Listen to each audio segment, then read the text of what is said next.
Rebirth of my enemy episode 9 कहते हुए वो लड़की अपने सर पर हाथ रख देती है और वही बिस्तर पर आलसी पलटी मारकर बैठ जाती है। चेहरे पर हद से ज्यादा परेशानी थी और वही उसकी बातों को सुनने के बाद तराश का मन कर रहा था कि वह जाकर अपना सर फोड़ दे। मतलब यहाँ पर उसे लड़की को उसने बचाया और ये लड़की उसकी किडनैपर कह रही है। वह गहरी सांस लेकर उसके कंधों को पकड़ लेता है, जिससे वो लड़की अपनी आंखें बड़ी बड़ी करके उसे देखने लगती है। उसकी आंखें बेहद खूबसूरत ही गहरी काली आंखें फिर में बहुत ज्यादा मासूमियत थी। वो एक पल के लिए उसकी आंखों को देखकर कहीं खोस गया, फिर उसे याद आ जाता है, जिससे वह अपना सर झटक कर उसे बिस्तर पर लेटकर खुद उसके ऊपर आ जाता है, जिससे उसे लड़की की आंखों में घबराहट आने लगती है। वो अपनी आंखें बड़ी बड़ी करके घबराई हुई आवाज में, तुम तो मेरे साथ क्या कर रहे हो? देखो मन, मेरे पापा के पास पैसे नहीं है, इसका मतलब यह नहीं है कि तुम मेरे साथ कुछ भी करोगे। देखो मैं बहुत सुशील घर की लड़की हूँ, ऐसा करना बिल्कुल भी सही नहीं, तुम्हें भगवान छोड़ेंगे नहीं। कहते कहते वह अपनी आंखें बड़े बड़े करके उसे देखने लगती है और वही उसके हर एक बात और उसकी बकवास को सुनकर तराश से गहरी सांस लेता है।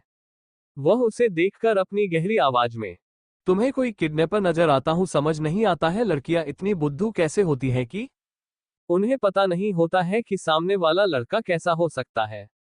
तुम्हारे अंदर इतना भी सेंस नहीं है कि किसी लड़के को देखकर ही बता सकती हो कि वह कैसा है। तराश ओजस्वल हूं, किडनैपर नहीं। और पैसों की बात कर रही हो तो एक बात अच्छे से याद रखना, बस इतना पैसा है कि तुम सोच भी नहीं सकती। अपना मुंह बंद करो और यहां से दफा हो जाओ।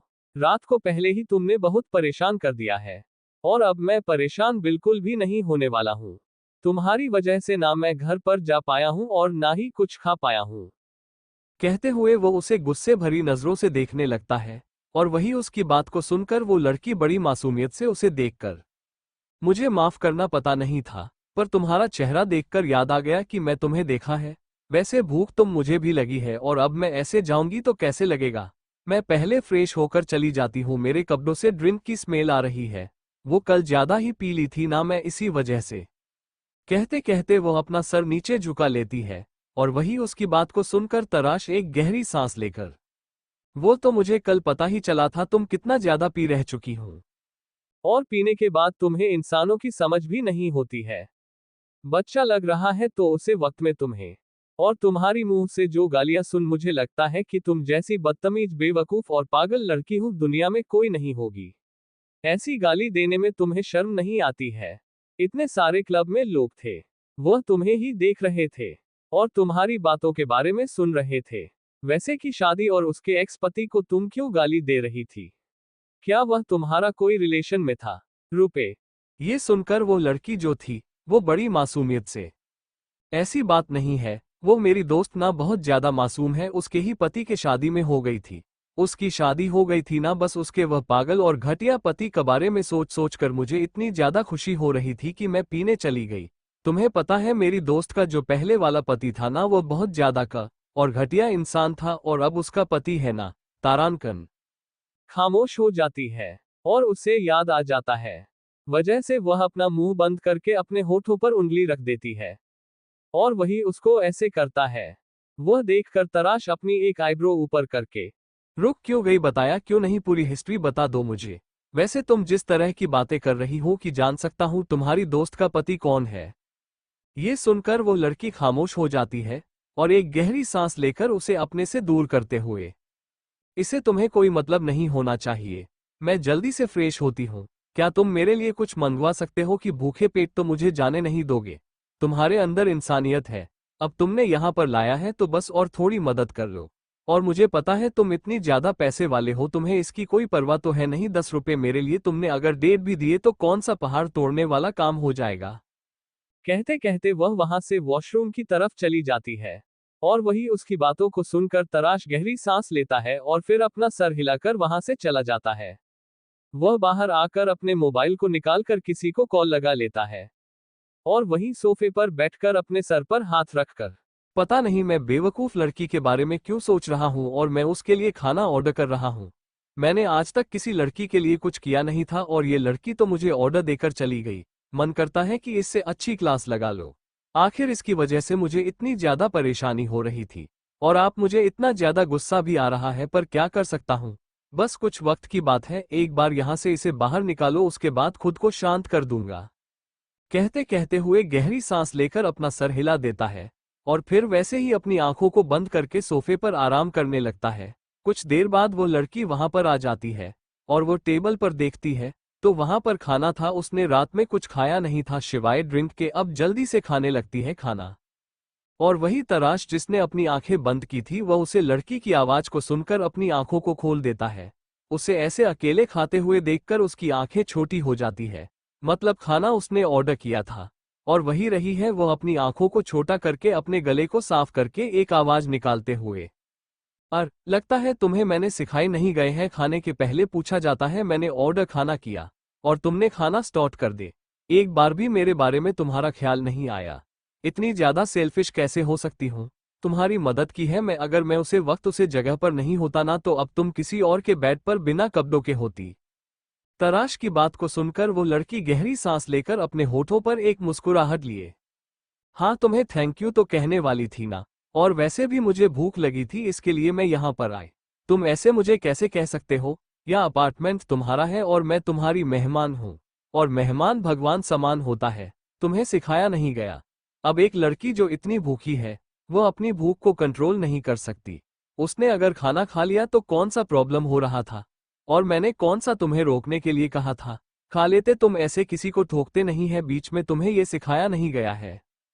कहते हुए वो बच्चों की तरह मुंह बनाकर खाने लगते हैं और वही उसे ऐसे देखकर तराश गहरी सांस लेकर अपना सर हिला देता है तो वह लड़की उसकी प्लेट में खाने को रखकर उसके सामने करते हुए, मैं इतनी भी बुरी नहीं हूँ, खाना खा सकते हो, ये तुम्हारे लिए है।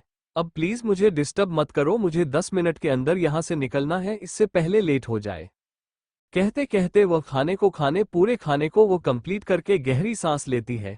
इस बात से अनजान की कोई दो जोड़ी आंखें उसे ही देख रही है। तरश उसे देख रहा था। उसे ऐसे अपनी तरफ देखते हुए देखकर वह अपने होठों पर एक मुस्कुराहट लिए उसे देखकर, थैंक यू सो मच मेरी मदद करने के लिए और यह इतना सब कुछ खाना देने के लिए। वैसे मेरा नाम अपूर्व है और भगवान से यही दुआ करोगी कि तुम मुझे कभी मत मिलो, क्योंकि अब तुम्हें मैं पसंद भी नहीं और गुस्सा भी बहुत है और आगे की मुलाकात भी कभी मुझे नहीं लगती है पॉसिबल हो सकती है। इसके लिए थैंक यू सो मच मुझे बचाने के लिए, और ऐसे ही अच्छे काम करते रहो, एक दिन तुम्हें एक अच्छी लड़की मिलेगी। उसके गालों को खींचते हुए अपनी पर्स और वॉलेट को लेकर वहां से चली जाती है और वही उसे ऐसे जाते हुए और अपने गालों पर हाथ रखकर तरस देखने लगता है। उसकी आंखें हल्की हल्की छोटे हो जाती है। वो अपने गालों पर हाथ रखकर उसे सहलाने लगता है।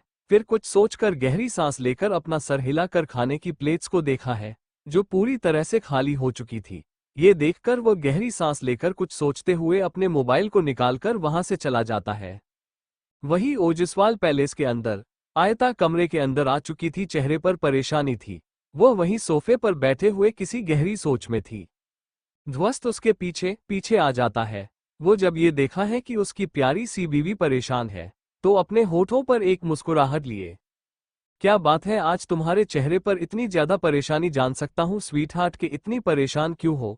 अब शादी हो चुकी है, दुनिया के सामने आ गए हैं, आप क्या चाहती हो तुम्हारा नाम अपने सीने पर लिख दो। कहते कहते वह अपने होठों पर एक मुस्कुराहट लिए अपने दोनों हाथ जब में डालकर उसकी तरह बढ़ने लगता है और वही उसकी बात को सुनकर आयता, जिसने अपनी आंखें बंद रखी थी, अपनी आंखों को खोलकर उसे गुस्से भरी नजरों से देखने लगती है। अपनी जगह पर खड़ी होकर वह उसके सामने खड़ी हो जाती है और वैसे ही अपने दोनों हाथ आपस में फोल्ड करके उसे अपनी जानलेवा नजरों से देखने लगते हैं जो बड़ी मासूमियत से उसे देख रहा था। ध्वस्त उसके पीछे पीछे आ जाता है। वो जब ये देखा है कि उसकी प्यारी सी बीवी परेशान है तो अपने होठों पर एक मुस्कुराहट लिए, क्या बात है आज तुम्हारे चेहरे पर इतनी ज्यादा परेशानी, जान सकता हूँ स्वीट हार्ट के इतनी परेशान क्यों हो?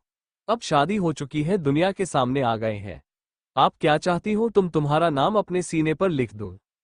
कहते कहते वो अपने होठों पर एक मुस्कुराहट लिए अपने दोनों हाथ जब में डालकर उसकी तरह बढ़ने लगता है और वही उसकी बात को सुनकर आयता, जिसने अपनी आंखें बंद रखी थी, अपनी आंखों को खोलकर उसे गुस्से भरी नजरों से देखने लगती है। अपनी जगह पर खड़ी होकर वह उसके सामने खड़ी हो जाती है और वैसे ही अपने दोनों हाथ आपस में फोल्ड करके उसे अपनी जानलेवा नजरों से देखने लगते हैं जो बड़ी मासूमियत से उसे देख रहा था। और वही उसके ऐसे देखने से आयता अपनी आंखों को छोटा करके अपने होठों पर एक मजाकिया भरी मुस्कुराहट लिए, मुझे नहीं लगा था मिस्टर ओजस्वल इतनी ज्यादा बेशर्म हो।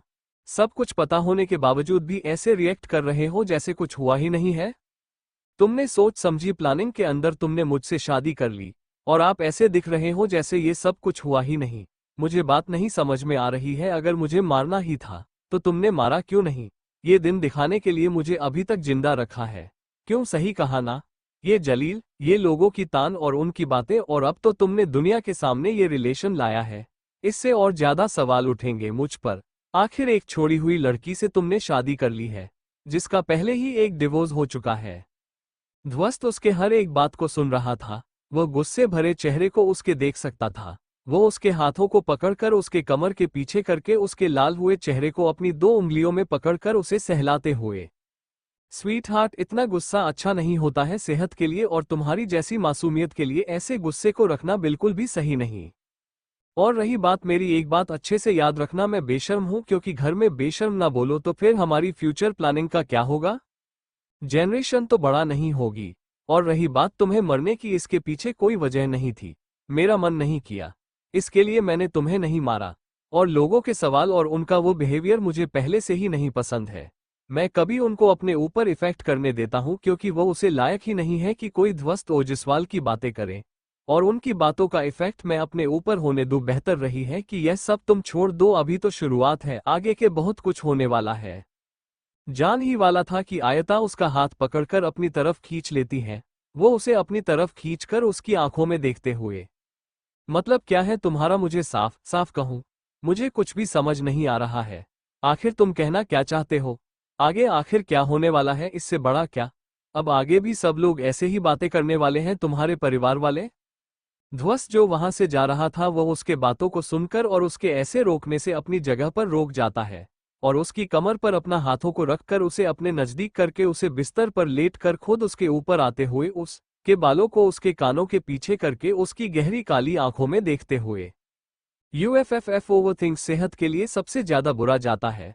और रही बात परिवार की, तो मैंने पहले कहा था, ये परिवार नहीं है, जंगल है। यहाँ पर आस्तीन के पाले हुए सांप भी है।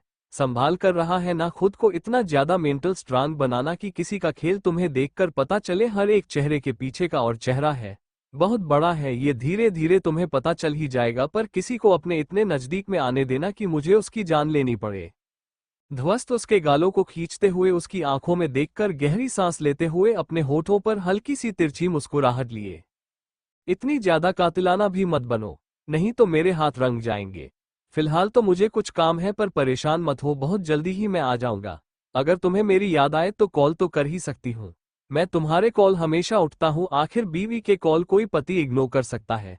इतनी हिम्मत तो मुझ में बिल्कुल भी नहीं है, बिल्कुल, मैं तो मासूम हूं ना।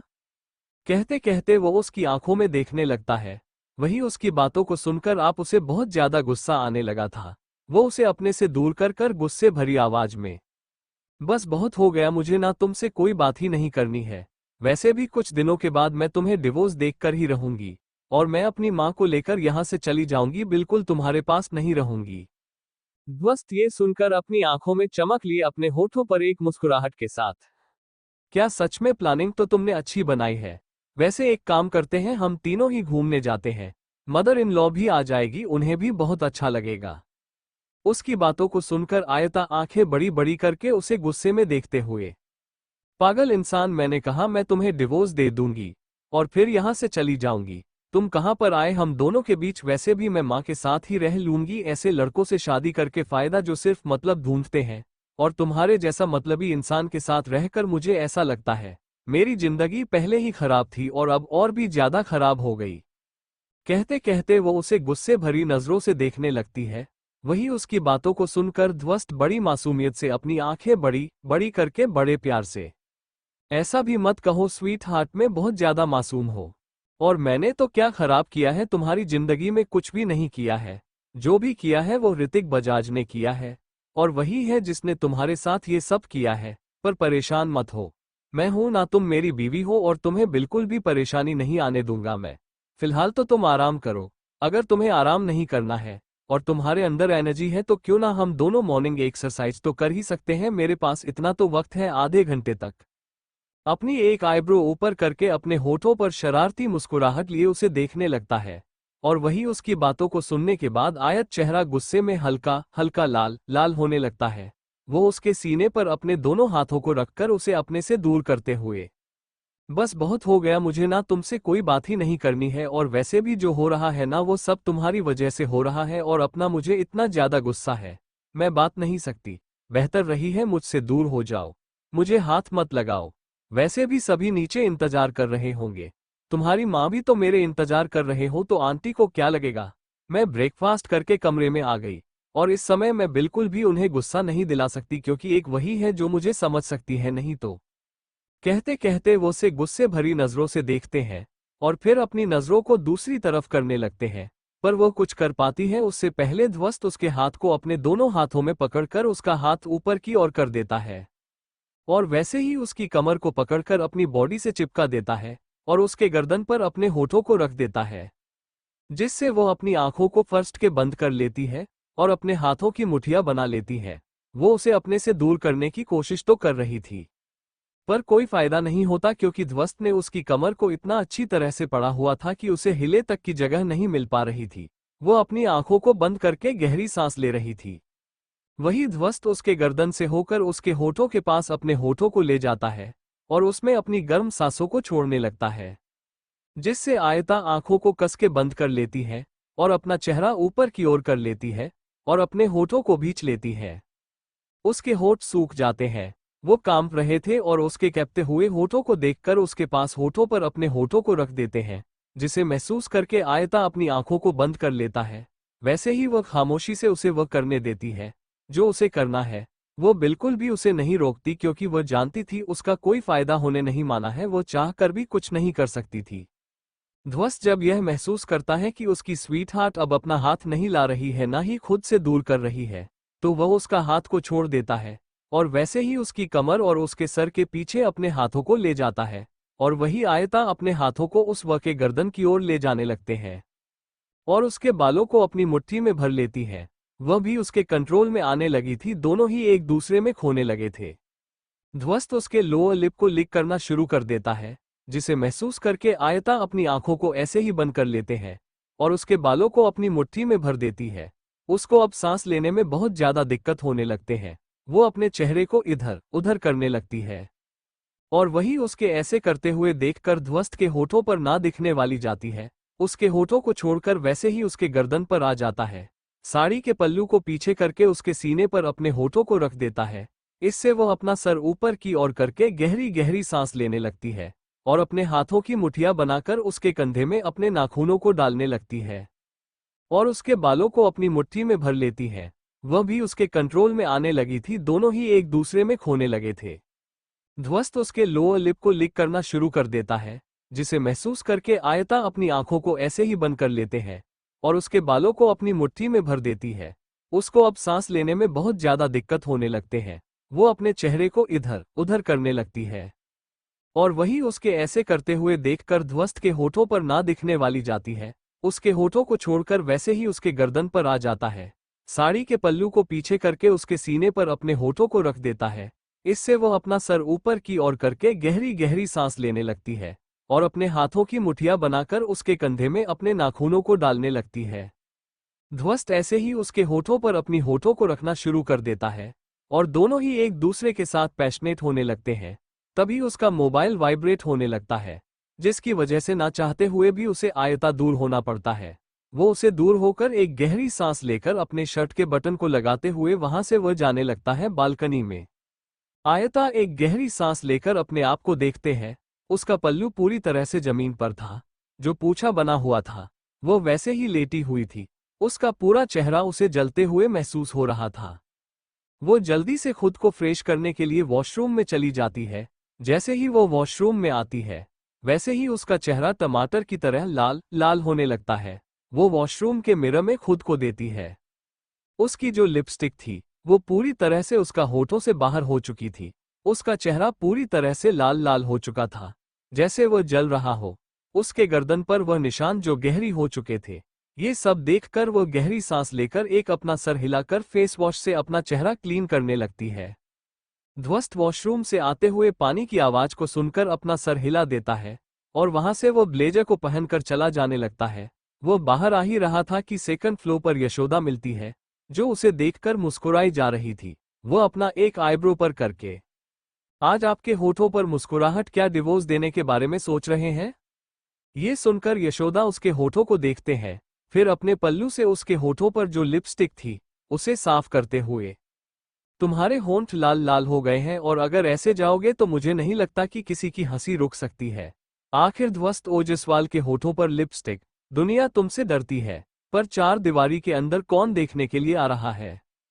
ध्वस्त यह सुनकर अंगूठे से अपने होठों को साफ करते हुए, बस यही काम था आपको या कुछ और कहना है? कहते हुए वो अपनी गर्दन को तिरछी करके अपने गर्दन को मोड़ने लगता है, और वही उसकी बात को सुनकर यशोदा अपने पल्लू को अपने हाथों में पकड़कर गहरी सांस लेते हुए, तुम्हें पता है हमारा परिवार कैसा है? मुझे इससे मतलब नहीं है कि तुमने शादी क्यों की, कैसे की, मुझे बस तुम्हारी खुशी से मतलब है। पर तुम जानते हो कि आज क्या होगा, कौन आने वाला है?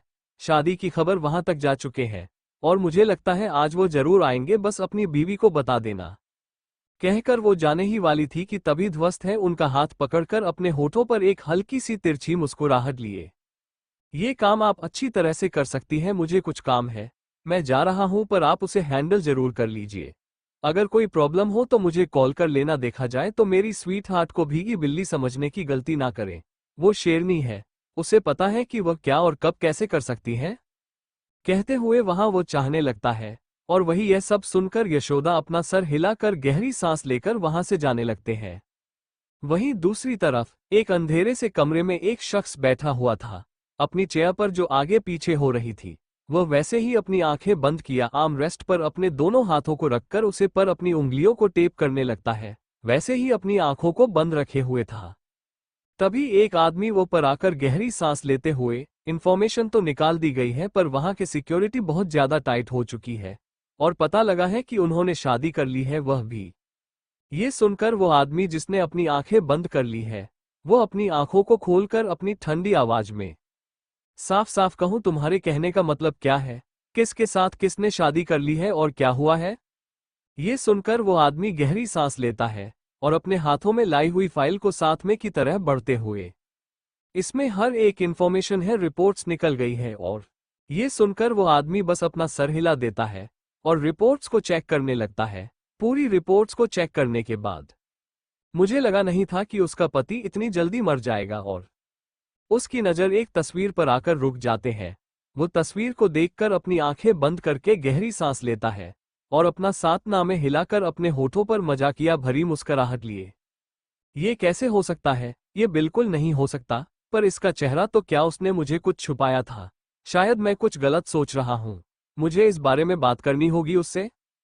कहते हुए अपनी आंखों को बंद करके गहरी सांस लेता है।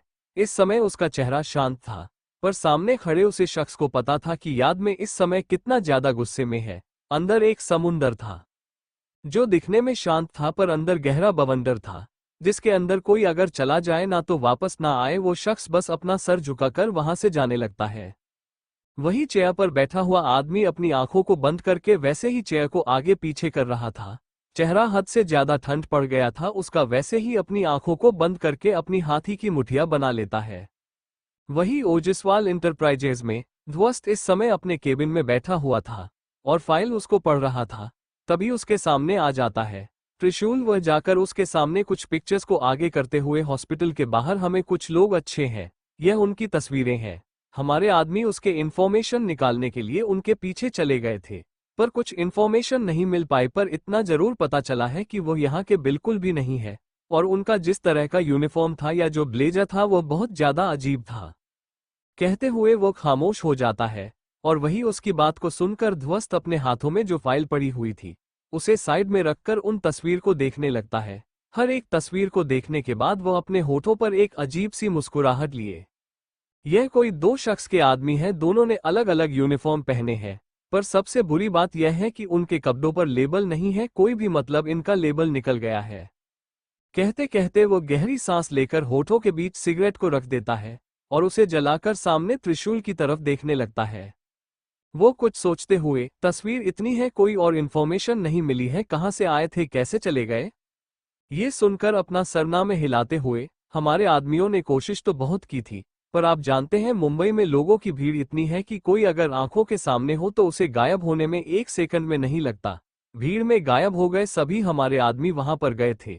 जैकेट नहीं देखा मतलब उन लोगों ने इस वक्त जैकेट को निकाला था, अपना हुलिया बदल दिया था, जिसकी वजह से हम उन तक नहीं पहुंच पाए। कहते हुए वो उदासी से अपना सर नीचे झुका लेता है और वही उसकी बात को सुनने के बाद ध्वस्त अपने होठों पर अजीब सी मुस्कुराहट लिए। अभी तो शुरुआत है, आगे आगे बहुत लोग आ जाएंगे, पर इसका मतलब यह नहीं है कि हमें ध्यान नहीं देना है। नेक्स्ट टाइम सिक्योरिटी ऐसी होनी चाहिए कि अगर किसी को डाउट भी हो तो उसे जान से मार दो, मुझे कोई मतलब नहीं है। स्वीटहार्ट गुस्सा हो जाएगी, पहले ही बहुत ज्यादा नाराज है और मैं उसे और नाराज बिल्कुल भी नहीं कर सकता, अपने काम पर ध्यान दो। कहते हुए उसे देखकर बस मुस्कुराने लगता है। उसकी मुस्कुराहट बहुत ज्यादा खतरनाक थी। उसमें वार्निंग की अगर अगली बार ऐसा कुछ हुआ तो वह उसे बिल्कुल भी नहीं छोड़ेगा। कर वही इस वार्निंग को समझने के बाद उसके हाथ पैर कांपने लगते हैं, चेहरे पर ठंडा पसीना आने लगता है। वहां वो उसे खामोशी से चला जाता है। ध्वस्त उसे जाते हुए देखने लगता है, फिर वैसे ही अपनी होठों के बीच सिगरेट को रखे हुए अपनी जगह पर खड़ा होकर वहां से ग्लास वॉल के सामने खड़ा हो जाता है और पूरी मुंबई को देखने लगता है। वो बड़े अजीब तरह से मुंबई को देखते हुए। शिकार करने से पहले शिकारी शिकार के बारे में जान लेता हूं, पर यहाँ पर दोनों ही शिकारी ऐसी जगह शिकार करने लगे हैं जो पहले ही शेर ने अपने पिंजरे में कैद कर लिया है और भूल गए हैं कि शेर का गुस्सा कितना ज्यादा खतरनाक होता है, उसके शिकार पर कोई अगर नजर डाले तो। कहते हुए मुस्कुराने लगता है। वो बड़ी अजीब तरह से मुस्कुराते हुए ऐसे ही सिगरेट को अपने होठों पर रखकर वो कश लेने लगता है और मुंबई को देखने लगता है। साथ ही साथ उसका मोबाइल वाइब्रेट होने लगता है। वह देखता है तो उसके सामने उसकी स्वीटहार्ट का नाम था, जिसे देखकर वो कॉल को उठाकर बड़ी मासूमियत से, क्या बात है स्वीटहार्ट, इतना भी इंतजार नहीं होता है तुम्हें मेरा? इतनी बेकरारी हो गई हूँ मुझसे बात करने के लिए। अगर इतना ही मुझसे बात करने के लिए बेकरार हो रही थी तो आ जाती हूँ ऑफिस, हम दोनों थोड़ा टाइम भी स्पेंड कर लेते। और शिकार करने से पहले शिकारी शिकार के बारे में जान लेता हूँ, पर यहाँ पर दोनों ही शिकारी ऐसी जगह शिकार करने लगे हैं जो पहले ही शेर ने अपने पिंजरे में कैद कर लिया है और भूल गए हैं कि शेर का गुस्सा कितना ज्यादा खतरनाक होता है, उसके शिकार पर कोई अगर नजर डाले तो। कहते हुए मुस्कुराने लगता है। वो बड़ी अजीब तरह से मुस्कुराते हुए ऐसे ही सिगरेट को अपने होठों पर रखकर वो कश लेने लगता है और मुंबई को देखने लगता है। साथ ही साथ उसका मोबाइल वाइब्रेट होने लगता है।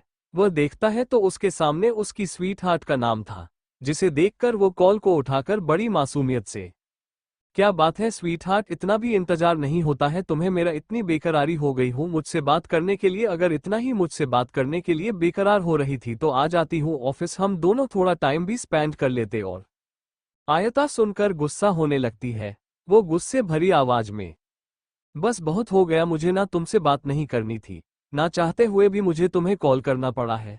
तुमने मुझे बताया क्यों नहीं कि कोई आने वाला है, और आंटी मुझे कह रही है कि तुम्हें उनके सामने बहुत ज्यादा प्रिपेयर रहना होगा। क्या कोई जंग पर जाने वाले हैं?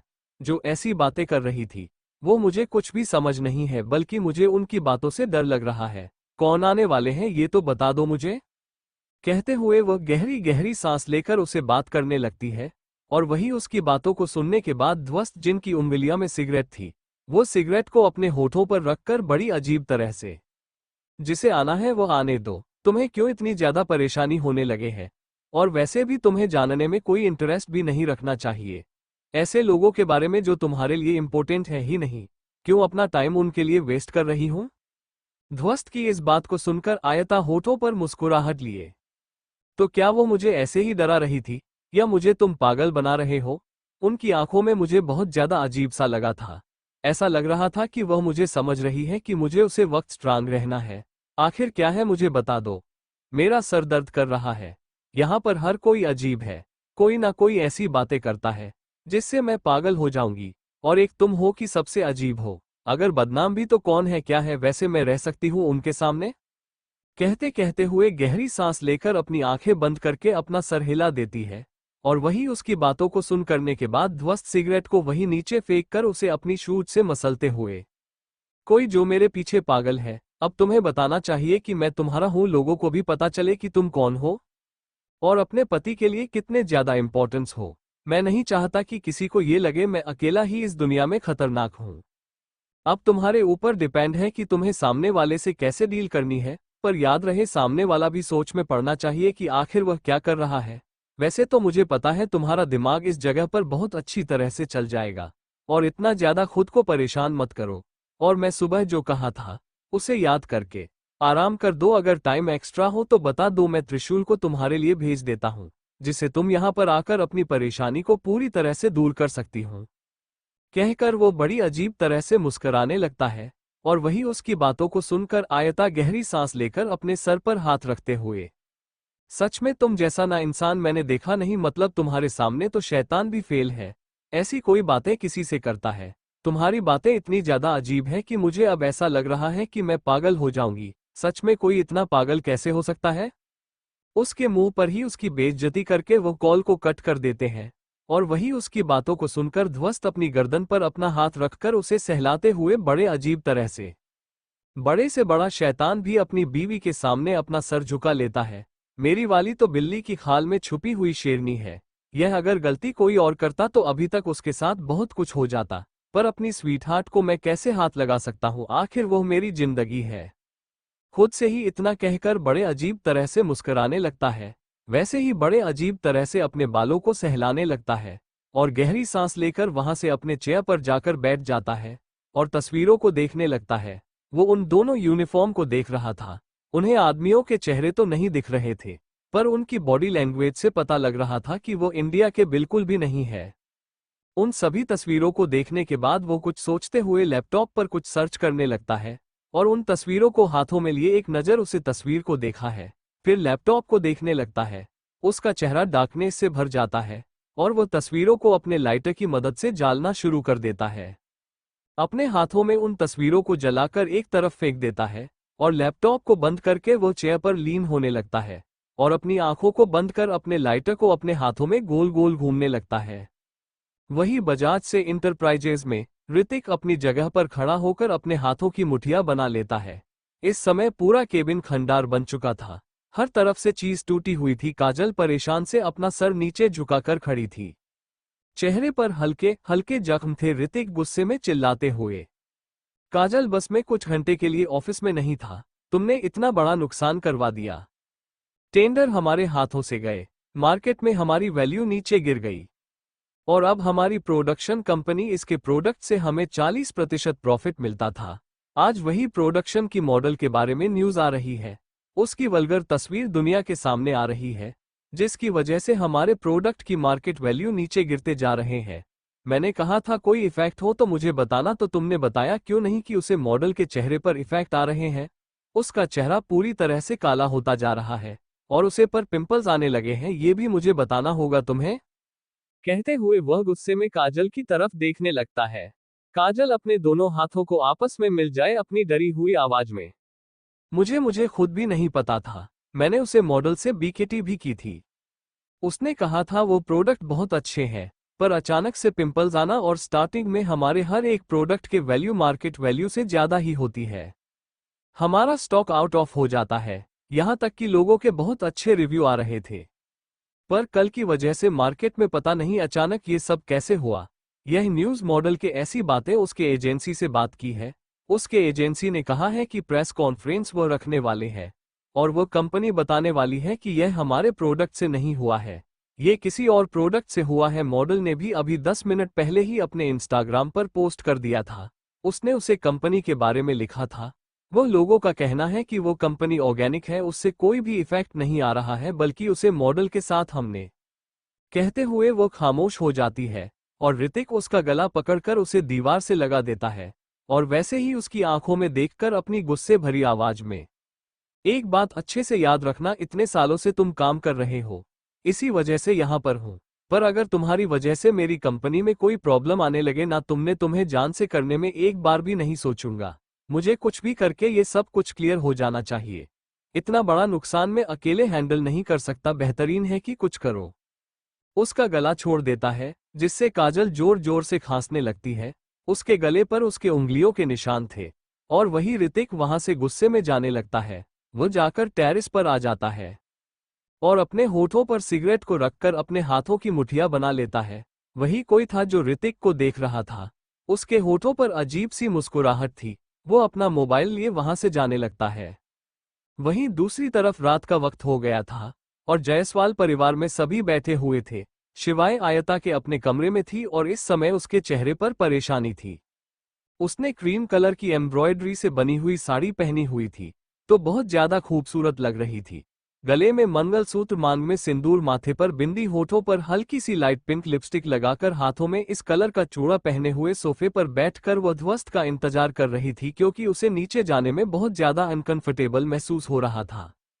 और बजाज परिवार भी आने वाला था और इस समय वह उसे परिवार को बिल्कुल भी देखना नहीं चाहती थी, पर ना चाहते हुए भी उन्हें उनके चेहरे देखने पड़ रहे हैं। वही खामोशी से बेटी रह जाती है और आज के बारे में सोचने लगती है। तभी दरवाजा और उनका खुल जाता है। ध्वस्त ब्लैक कलर का बिजनेस सूट पहने हुए अंदर आ रहा था। ध्वस्त जैसे मैं किसी से कॉल पर बात कर रहा था, पर सामने जब वह अपनी स्वीट हार्ट को देखा है तो उसे देखा ही रह जाता है। उसका खूबसूरत चेहरा, आंखों में घबराहट, होठों पर कंपन और उसका 16 सिंगार। उसकी नजर उसके मांग में वह लाल कलर के सिंदूर पर चली जाती है। उस सिंदूर को देखकर उसे कुछ याद आ जाता है, जिससे की वजह से उसके होठों पर एक हल्की सी तिरछी मुस्कुराहट आ जाती है। वैसे ही उसके पास आने लगता है। वो उसके दोनों कंधों को पकड़कर उसकी आंखों में देखने लगता है। Thank you for listening. मुझे उम्मीद है आपको ये स्टोरी पसंद आई होगी। अगर आपको पसंद आई है तो प्लीज लाइक और कमेंट करना ना भूलें और मोर स्टोरीज के लिए सब्सक्राइब करें। मिलते हैं नेक्स्ट वीडियो में।